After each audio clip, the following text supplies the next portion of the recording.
Aurora borealis is the scientific name of the polar light that can be admired in the northern hemisphere in all its colors when the sun goes into winter sleep there. Like a heavenly ballad, the so-called northern lights dance in a color palette of green, pink and violet over the night sky.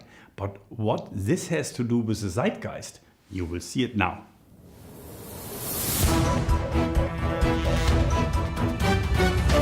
Our new Zeitgeist Northern Lights. Concretely, it's about Scandinavia and Canada. Small, cosmopolitan and export-oriented. The north of Europe scores with solid political and economic condition and its strong partnership with the European Union, where growth is stable. Natural resources play a central role not only for Scandinavian countries but also for Canada, where one of the richest countries in the world, the USA, is a strong partner. Natural resources, a highly qualified workforce, and modern industrial facilities are making Canada one of the world's most prosperous countries. Its huge oil reserves are second only to Saudi Arabia's, and it's also the world's 8th largest producer of regenerative energy. 3/4 of Canada's exports go to its direct neighbor, the USA, the principal commodity being energy in the form of oil, gas, uranium, and electricity. If the USA is doing well, is Canada doing well? Do you think, Giles Keating, president of the Werthstein Institute? For sure, yes. Canada clearly benefits from the upswing in the United States, and it also benefits from a generally stronger world economy which boosts commodities, which are very important in Canada. And longer term, Canada's actually a potential beneficiary of global warming as the ice melts and that famous Northwest Passage finally opens up to let ships sail around the top of the world. And now we go from London to Frankfurt to Robert Halver, capital market analyst from Baader Bank. Now the US has political problems. What are the effects on Canada? Canada will be the winner. The US is being governed suboptimally, which speaks for Canada, also a North American country, and above all, Canada has commodities and no inhibitions about making trade agreements with Europe and also Asia. As a result, a lot of European investors who until now had only the US in mind are beginning to focus on Canada too.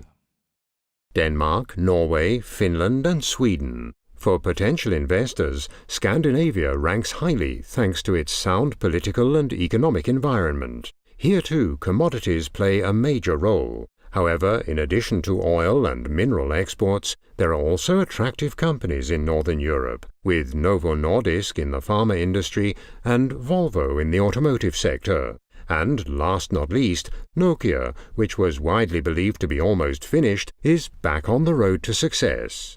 Robert, what attracts you as an investor about Scandinavia?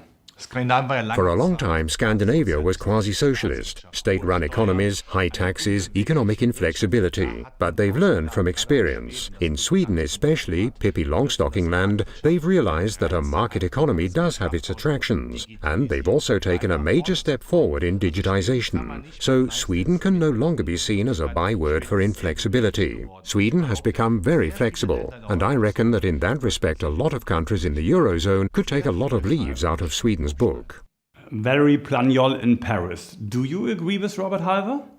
Yes, I do. Northern countries share many common features. Among others, they are among the highest GDP per inhabitants in the world. They also have reformed their welfare state and reduced their public debt. Now, they are heavily depending on their big neighbors with trade, whether it's the US for Canada or the EU for the Scandinavian. But all in all, with the EU trade picking up, this is a good news.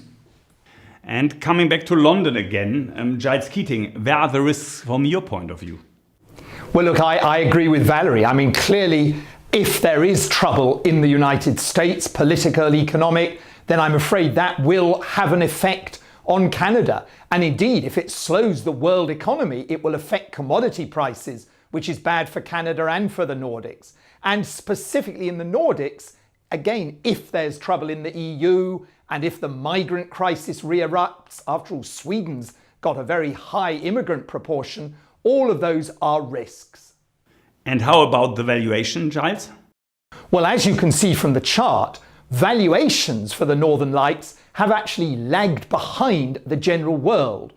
But there's now a good chance for them to catch up with that energy, with specialist commodities like timber, and also with manufacturing, again in specialist areas like pharma.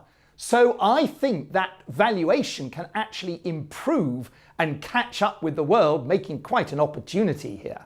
Many thanks, Giles, and see you soon. By the way, we have not talked about tourism, which profits from the fact that we are on the way to the Northern Lights. And where are they most beautiful? Each of these countries claims this for itself. Norway maybe is just in front, but the lights also dance in the Canadian province of Alberta, as beautiful as in only a few places in the world. And if you are in the mood for the Northern Lights from an investor's perspective, then add the Zeitgeist to your portfolio.